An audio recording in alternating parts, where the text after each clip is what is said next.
लक्ष्य नीट जो practice sheet था उसका हम क्वेश्चन नंबर 4 करने जा रहे हैं। ठीक है, तो क्वेश्चन में दिया हुआ है, ये एक सर्किट दिया हुआ है, ये करंट इलेक्ट्रिसिटी से है थोड़ा भी, और वो जो 3 क्वेश्चन किए थे हम, ये इलेक्ट्रिक पोटेंशियल से था, ये करंट इलेक्ट्रिसिटी से है। ठीक है, तो इस क्वेश्चन में in the circuit shows thermal power dissipated R1 is R2। ठीक है, तो thermal power dissipated in R2 is, तो जब हमको R2 का बताना है थर्मल पावर, तो इस तरह से सर्किट दिया हुआ है। तो मैं आपको बताती हूँ फिर से सर्किट बनाकर। लाइक देखो, सर्किट में बोला है एक रेजिस्टेंस दिया हुआ है, फिर पैरेलल रेजिस्टेंस दिया हुआ है, ठीक है, और फिर एक और रेजिस्टेंस दिया हुआ है। इसमें पूरा टोटल में I बह रहा है। ठीक है, और ये है I1 is equal to R, R2 is equal to R, R3 is equal to 2R, and फिर यहाँ से I ही करंट बह रहा है टोटल। ठीक है, मान लेते हैं लाइक यहाँ तो I बह रहा था, और जब अंदर जाएगा तो I1 हो जाएगा और I2 दोनों में स्प्लिट करेगा, कर सकता है ना, I1 और I2। चलो I2 नहीं, इसको मैं इसके साथ ही मान लेती हूँ I2, और इसको मान लेती हूँ I3। ठीक है, तो देखो एक फार्मूला होता है V is equal to IR। तो हम जब I को R को इधर ले जाते हैं तो ये इस तरह से फार्मूला आता है। तो इससे पता चलता है कि I जो है वो डायरेक्टली प्रोपोर्शनल है, इनडायरेक्टली प्रोपोर्शनल है R के। ठीक है, इससे से पता चला।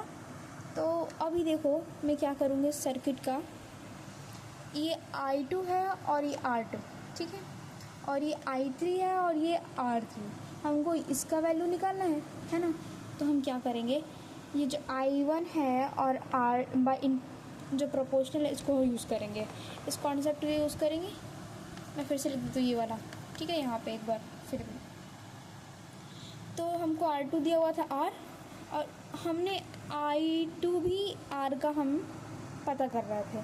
तो I2 जो R का हम पता करेंगे तो I2 और टोटल इसका भी तो I3 था, ठीक है ना, तो I3 बाई I3, और ये हो जाएगा डायरेक्टली प्रोपोर्शनल है ना, तो ये R3 ऊपर चला जाएगा और R2 नीचे आ जाएगा। सॉरी, लाइक देखो, ये अगर I1 बटा I2 लिखा रहता तो R2 is equal to R3 होता। उसी तरह से यहाँ पे I2 बटा I3 है तो R3 बटा R2 हो जाएगा, क्योंकि इनडायरेक्टली प्रोपोर्शनल है। ठीक है, एक दूसरे के।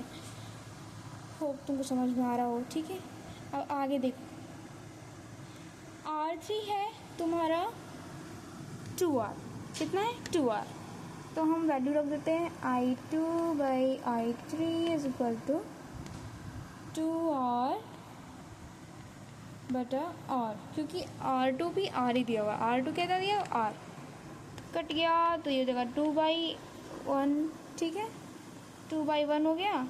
अब देखो जब टोटल की बात करेंगे तो 2 + 1 3 हो जाएगा। ठीक है, तो जब हमारा 2/1 आया था तो टोटल किए थे तो 2/3, एंड इन टोटल में ये भी तो आता है ना, लाइक जितना रेजिस्टेंस है उससे मल्टीप्लाई कर देते हैं I से, तो टोटल I है छोटा I, स्मॉल I, तो ये हो गया I। ठीक है, तो ये हमारा किसका वैल्यू है, I2 का वैल्यू है। ठीक है, जब I2 का वैल्यू निकाल लिए हैं तो अब क्या करेंगे, अब पावर का वैल्यू हम पावर का फॉर्मूला पता है हम लोग को। पावर का जो फॉर्मूला होता है V² बटा R होता है। ठीक है, सॉरी V² बटा R भी होता है और एक ऐसा भी होता है स्क्वायर बटा R। ये इधर ये यहाँ नहीं होगा, V² बाई R और ये होता है I² बाई R। ठीक है, तो अब वैल्यू रख दो। I2 कितना दिया हुआ था, निकाले थे हम, इतना निकाले, तो I2 का वैल्यू रख देते हैं 2/3 I, और R2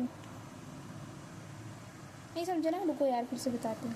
P' equal to I2' और ये R2, क्योंकि हमको R2 निकालना था, और R का ये I का स्क्वायर होता है। आई एम सॉरी यार, फिर से गलती हो गया, आई स्क्वायर बटा आर टू, ठीक है। अब वैल्यू रख दो, ई का ई कितना आया था 2/3 का स्क्वायर बटा आर टू, और आर टू कितना था आर ही था, है ना। आर टू कितना दिया हुआ है भाई, आर दिया हुआ है, तो आर हो गया। अब इन दोनों को स्क्वायर करोगे तो 4/9 हो जाएगा और आर हो जाएगा, है ना। अब 4/r पी डैश हो गया। अब टोटल पूछा है, ठीक है। तो फिर जब हमको पता चल गया P इक्वल टू कितना आया था 4/9 पी डैश, तो आंसर यहाँ से ये आएगा। कौन सा नंबर, देखो इसमें से ऑप्शन कौन सा मिल रहा है, ये वाला, तो ये ऑप्शन होगा। अरे पी डैश को आप पी डैश भी नहीं मान सकते, पहले पी मान लेना, कुछ भी मान सकते हो, ज़रूरी थोड़ा पी डैश मानना है, ठीक है। चलो थैंक यू।